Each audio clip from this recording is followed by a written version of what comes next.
بسم اللہ الرحمن الرحیم۔ ناظرین، آج کا پہلا ویلاگ اور پیج ہے 124، اور یہ ہیڈنگ جو چل رہا ہے، سابقہ ہیڈنگ جس کے اوپر بحث ہو رہی ہے وہ ہے اس صورت کی مختلف احتمالات، یعنی کہ معجزے پر بات چل رہی ہے۔ معجزہ کیا چیز ہے، اسی پر ہیڈنگ چل رہا ہے۔ یقین معجزہ کی شرائط۔ اردو زبان میں سرور عالم صلی اللہ علیہ وسلم کی سیرت پر جامع ترین کتاب سیرت النبی صلی اللہ علیہ وآلہ وسلم۔ رائٹر اس کتاب کے علامہ شبلی نعمانی رحمۃ اللہ علیہ، علامہ سید سلیمان ندوی رحمۃ اللہ علیہ، جلد سوم۔ بسم اللہ الرحمن الرحیم۔ الحمدللہ رب العالمین والصلاة والسلام علی سید المرسلین وعلی آلہ واصحابہ اجمعین۔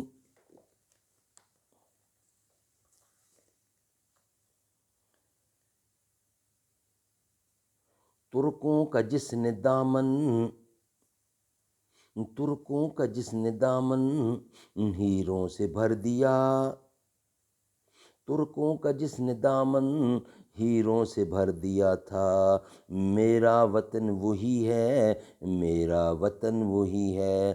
گیسوئے تابدار کو اور بھی تابدار کر، ہوش و خرد شکار کر، قلب و نظر شکار کر۔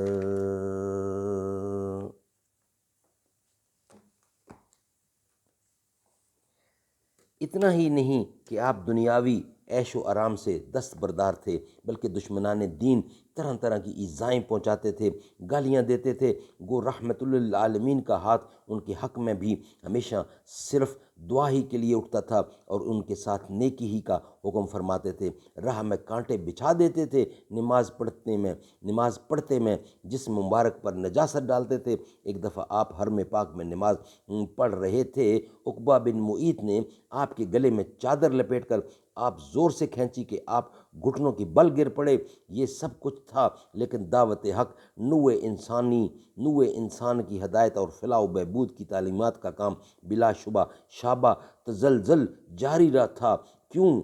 اس لیے کہ آپ کو اپنے فرستادہ خدا ہونے کا ازعام ہر وقت اس کی نصرت و معیت پر اعتماد اور بالآخر باطل کے زہوق اور حق کے غلبے کا اسی طرح یقین تھا جس طرح تم کو رات کی تاریکی کے بعد طلوع صبح کا یقین ہوتا ہے۔ کفار کی دشمنی اور ایذا رسانی سے تنگ آ کر ابو طالب سمجھاتے ہیں کہ اے جانے پدر، اس کام سے ہاتھ اٹھا لو۔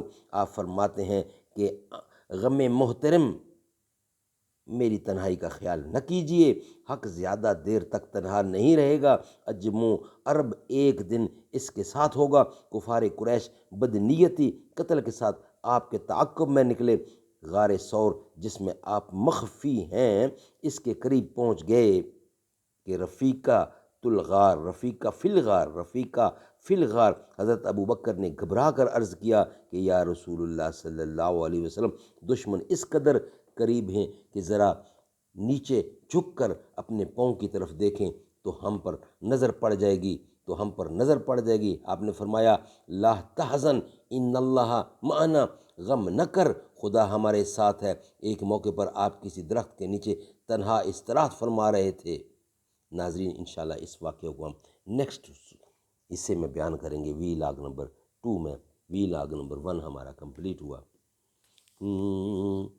یاد آتی رہی آپ کی رات بھر، میری ہوتی رہی بندگی رات بھر، جب بھی سوچا مدینے کو جاؤں گا میں، مجھ پہ ہنستی رہی مفلسی رات بھر۔ میں تو کاغذ قلم لے کے بیٹھا رہا، کام کرتی رہی عاشقی رات بھر۔